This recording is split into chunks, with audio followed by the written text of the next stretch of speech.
I think the Smithsonian, in some ways, is the glue that helps hold a nation together, right? You look at who visits the Smithsonian, everybody. Red states, blue states, whatever your politics, you come to the Smithsonian. Why? Because you want to understand who you are, right? It's about celebrating, but also understanding.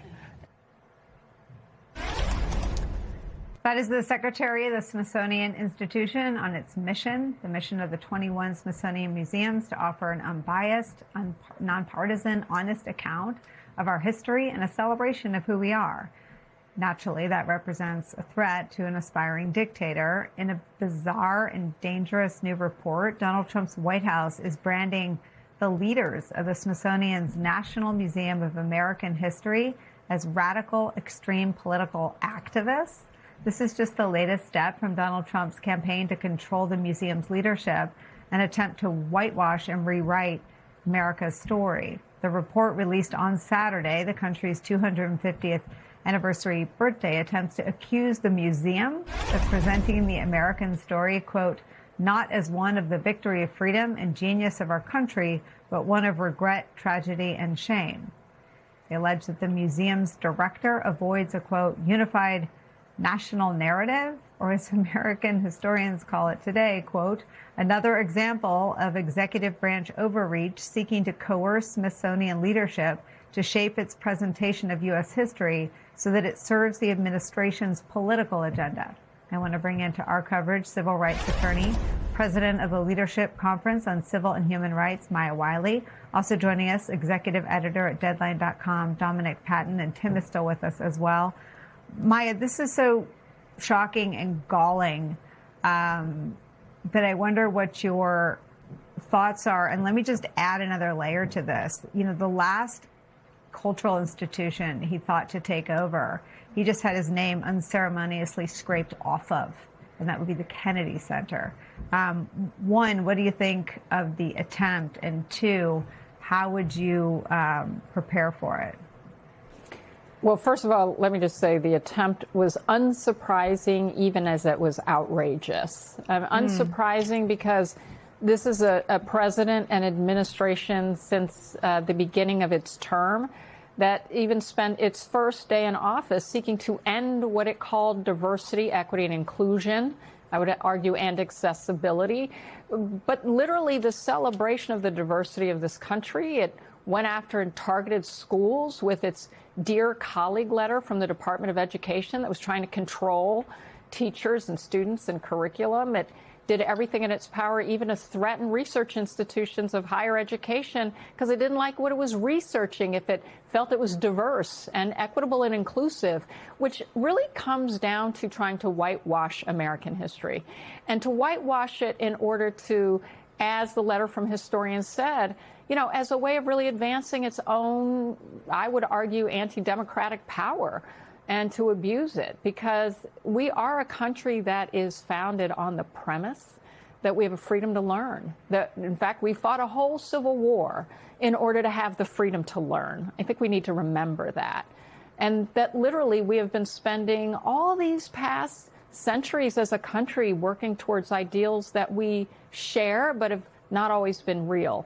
And so the only way this administration seems to seek to hold on to power is by trying to divide us and to deny the very history that we have, the progress we've made, and the work we still need to do so that it can hold on to its own power, and that's despicable.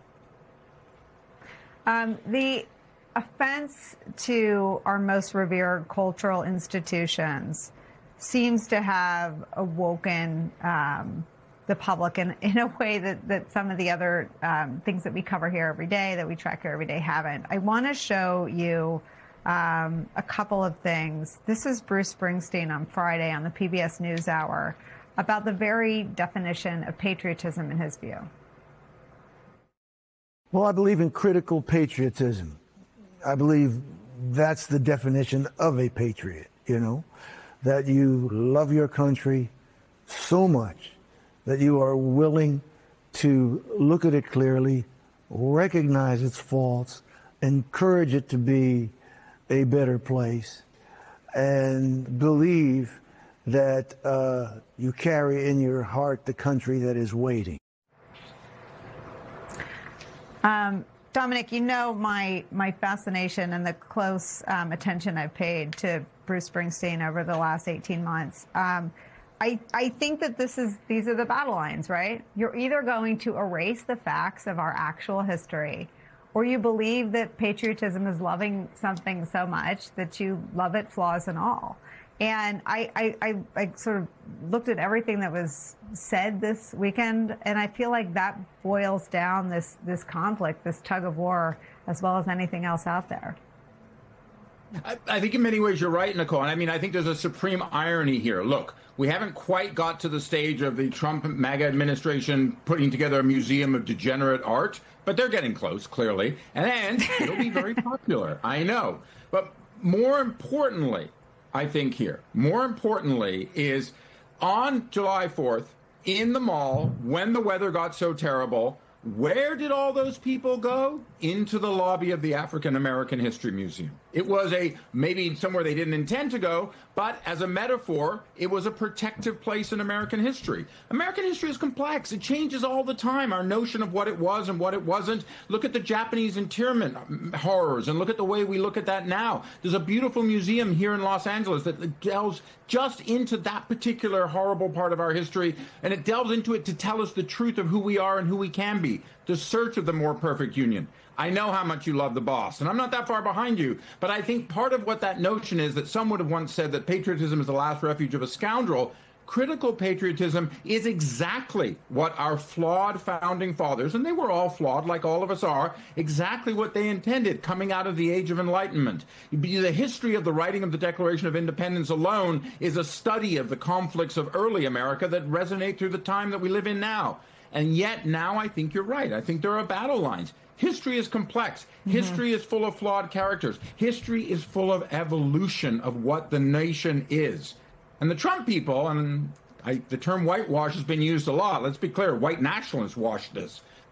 But to that extent, I would say one thing, and this might be very controversial, but one of the greatest things about America was that image we saw of those masked cowards walking around D.C. during the holiday. Because in America, we can let them do that. We might think they're fools, they're wrong, they're racist, and all that. But they have a right to do that. That is the history that actually these guys in the White House want to erase.